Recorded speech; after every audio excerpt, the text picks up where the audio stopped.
Subscribe کریں ہمارے channel کو اور بیل آئیکن کو کلک کریں تاکہ ہماری ہر نئی آنے والی ویڈیو آپ تک بآسانی پہنچ سکے۔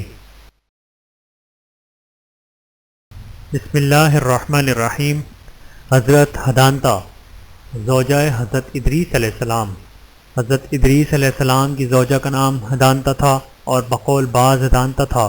یہ حابیل بن محول بن قنوع بن قابیل کی بیٹی اور اپنے زمانے کی نہایت خوش قسمت عورت تھیں، جن کو حضرت ادریس علیہ السلام کی بیوی ہونے کی عزت حاصل ہوئی، کیونکہ حضرت ادریس علیہ السلام دنیا میں بہت بڑے مرتبے کے نبی اور حضرت آدم علیہ السلام اور حضرت شیث علیہ السلام کے بعد تیسرے نبی ہوئے ہیں۔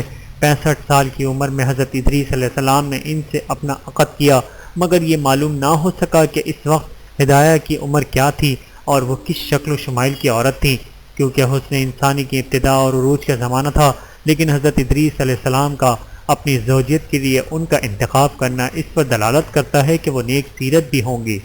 اولاد کو وصیت۔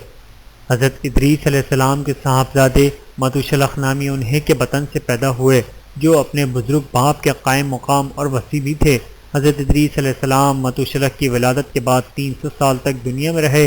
اس کے بعد وہ آسمان پر زندہ اٹھائے گئے۔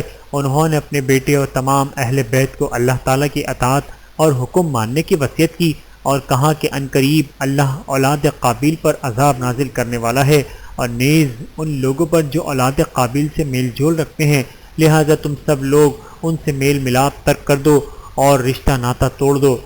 جب متوشلخ کی عمر 137 سال ہوئی تو انہوں نے اپنی مرضی سے ازازیل بن انوشیل بن قنوع کی بیٹی اربا سے شادی کر لی۔ ان کے بطن سے 2 بیٹے لمک اور صابی پیدا ہوئے، پھر ان دونوں کی اولاد کثیر ہوئی۔ بیٹے کی شادی کر کے تھوڑے زمانے کے بعد حدانتا کا انتقال ہو گیا۔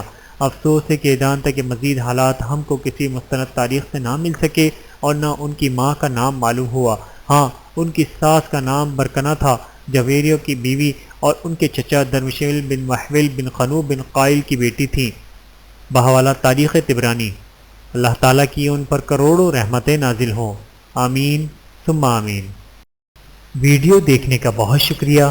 مزید ویڈیوز دیکھنے کے لیے ہمارے چینل کو سبسکرائب کریں۔ اگر ویڈیو پسند آئے تو لائک کریں۔ اچھی بات کو دوسروں تک پہنچانا صدقہ جاریہ ہے۔ جزاکم اللہ خیرا کثیرا۔ اپنا اور اپنے پیاروں کا بہت زیادہ خیال رکھیے گا اور مجھے دعاؤں میں یاد رکھیے گا۔ Take care. اللہ حافظ۔